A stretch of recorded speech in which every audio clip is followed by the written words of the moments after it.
There you go. There's our potato crop at the minute. It's starting to... This is not actually our crop, these are just over drills where I come through with a planter. So, welcome Fenland Farming Adventures. Hello Fenlanders, we are just doing a weekly crop walk. I mean, it's been 2 weeks since we last done a crop walk, so me and Anna are out here now. Woo. Biggest problem with potatoes is at the minute is maybe a little top dressing, and the biggest issue with it being so hot and humid is blight pressure now. So we're going to put a really expensive light spray on these now, which lasts 10 days rather than your standard 7 days. So really good quality. And yeah, just keep throwing water at them. We put an inch of water on this bit here last night. As you can see, the two irrigators in the distance over there. I'm just chasing Grumpy Grandad with the ridger. As you can see, these have all been moulded up nicely now. Get rid of that big clod. He's working his way across the field, moulding up, and I'm chasing after him with the irrigator. So that's potatoes done. No other real issues with potatoes other than just the blight pressure. The reason why we mould these potatoes up is because, one, it's a secondary weed control. Anything the little Lilliston and the Titus hasn't got hold of, you then move the soil around and mould up, cover up. And yeah, and that's the second reason really. You mould them up to stop all the potatoes poking out the sides of the ridges. You get green potatoes then, you know, they get sunlight and they get scorched. So What happens if they go green? Can you not use them? no, not use them, no, yeah, chop that off. And most of the time it taints. If you only get a little blemish on there, it's not too bad, you can chop it off, but sometimes it goes right deep and then it taints the whole potato. So we basically can't sell green potatoes, so we end up either cutting them in half, getting rid of that bit, so we're losing money, losing yield. So the better Grumpy Grandad can get these moulded up, the less green potatoes I have, and everyone's happy then. I mean, if you remember last week, the potatoes were about this sort of size last time, 2 weeks ago, weren't they? Yeah. Now look at them, they're up here. Grumpy Grandad has given them a bit of a hard time. You're always going to give them a little bit of a hard time when you're moulding up, but there's a thistle that's been laying on, been pulled out by Grumpy Grandad, and you can see how wilted up that is. So it just cleans the crop up, moulds them up nicely. We always say you want to move the soil around because our soil gets real stale. We can tell when our soil gets stale. The crop doesn't seem to move for 2-3 weeks or at a time, and just going through and moulding the soil up helps to aerate the soil, and then our lovely little potatoes love it. So one last thing we are checking for at the minute with potatoes, I mean, we don't usually suffer with it too bad, but you always got to keep your eyes peeled for aphids in the crop. Normally look under the leaf, but there's none on there, so we're all good. They put a little hole in them, don't they? What would it look like other than a little hole? A little aphid looks like a tiny little green critter. Yeah, they just look like a tiny little frog. Like right. A bright green frog. But it's tiny, you know, they're about the size of a... Like a flea size? Yeah, well, a bit bigger than that. You can see them and you can just see the damage. Here's one I prepared earlier. I can't see that very well. Oh, that's so tiny. And I'm not sure if that is an aphid. Is but it? I think it is. Mine, not the glasses. Yeah. My glamorous assistant over there has just come, and he's pretty certain is that one? It might be an aphid there, in the middle there. But another good way of telling whether or not you've got aphids is if you've got a lot of ladybirds. Ladybirds. I was just about to say that because I remember that from last year. Yeah, so if you've got loads of ladybirds, you will go in and spray off their food, but you won't harm the ladybirds in spraying them off. We keep our good pollinators and get rid of the bad ones. Da-da, look what we've just spotted. Little ladybird. Yeah, that's an aphid. Cookie, look. Yeah, yeah. Yeah, we got some baby aphids in there, so we will spray for this next week, I think, maybe. Depending on how bad it gets. If you notice more ladybirds, we'll spray for it, but at the minute we're leaving it alone. Alright, cool. Potatoes done. Let's go. Alright, we're at the Sugarbeet. Yay, we're in our Sugarbeet field now. As you can see, there's a few weeds. Because the Sugarbeet, it's taken ages to get a canopy really. There's a few, got a little bit of weed pressure coming back again now, so we are going to try and stick the hoe into this field and the other field to see if we can tidy these up rather than using chemicals. I can see by the soil, you won't be able to pick it up on camera, but because we've had no rain for like 2 months, I can tell that the field's stale just by standing here. You know, the soil's gone hard, there's no air oxygenated the soil and stuff like that. There's no life going on in the soil, so we always say hoe to grow, much the same as the potatoes.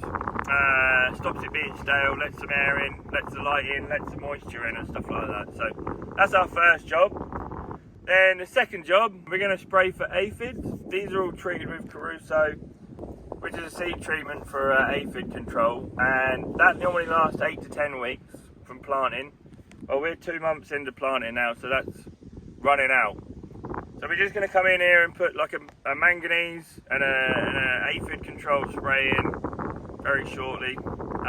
Nothing too major, and just keep everything at bay. Now the aphid sprays is running out, we're gonna top up with a spray and just hope we've kept that yellow virus at bay. Fingers crossed. What will yellow virus do? Yellow virus will halve our yield, basically. It's just a virus that lives in the aphids, and then they pass it into the crop. How much are you looking to get out of the sugar Well, beet? normally, I think last year our tonnage was about 85 tonne a hectare or something like that. So yeah, anywhere between 70 and 100 tonne a hectare. But you get yellow viruses in your sugar beet, yeah, you can cut that in half.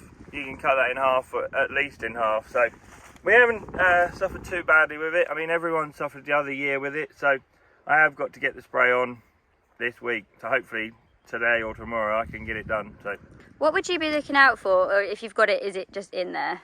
What? You'll see the plant, if they get yellow virus, you'll see like they're all yellow leafed. They'll be all yellow leafed, and then they just wilt. Once it's got it, is that that's game it. over basically? No saving it.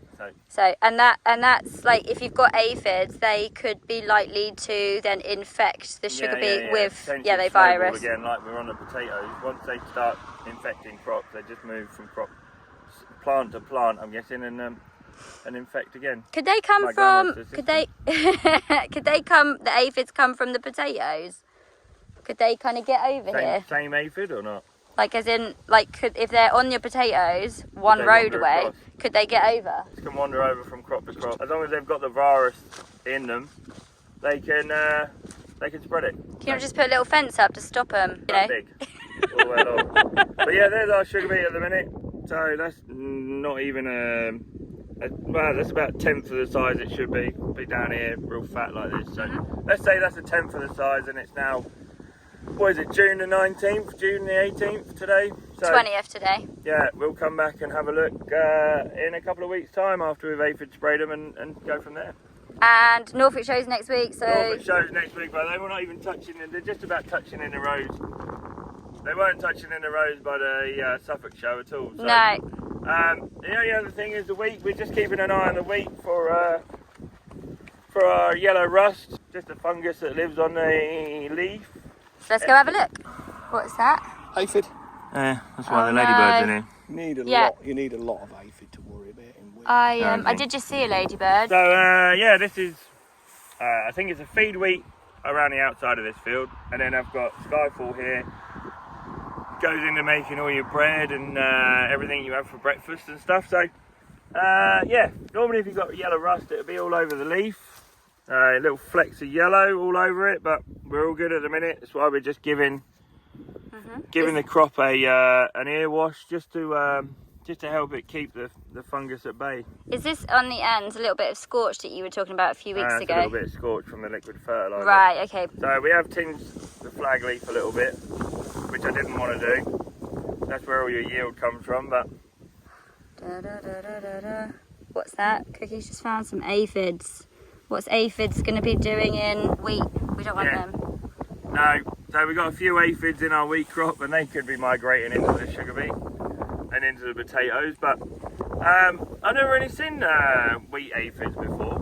Not as bad as that, but they don't do too much damage anyway, so we're all good. They don't do too much damage to the wheat? No, we're not going to spray for them, not now. So yeah, we're just going to try and keep the yellow rust at bay, and give it a little top up of nutrition, a little bit of manganese, magnesium, just to finish this off really, and then that'll be the final spray done on our wheat. So yeah, they're starting to look. This is a bearded wheat, you can see. So yeah, it's just starting to develop quite nicely in there now. You got the heads, the pods all coming, the grains all they'll start filling out. Now we've had a bit of rain. In a couple of weeks' time, they'll all be real milky and cheesy in there. So that is an official term, don't worry. Cheesy, milky. Oh yeah, get rid of the sugar beet. So yeah, Yeah, just found some aphids in there. I've never seen them before, but yeah, no, we're all pretty good for yellow rust around here, so I'm happy. I'll get that ear wash on and a little top up of nutrition, and then that'll be it. That'll be our final spray for the weeks, and then it's all about rolling on to harvest. So Cool. yeah, we'll do another little crop walk of all of our crops, because since we've got 3 in such a tight area, we'll have another go at that. But yeah, I'll just show you the heads of the week next time. There's no real pressures other than that, so we're all good. Awesome. Roll on to harvest.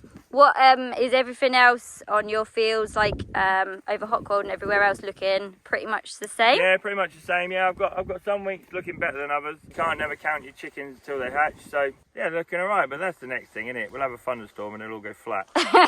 we just say they go flat, but a lot of people say lodge. They lodge down and crash to the floor. So yeah, me and my glamorous assistant, who can't be with us today, he's been helping me through this. So thank you to him. He knows who he is.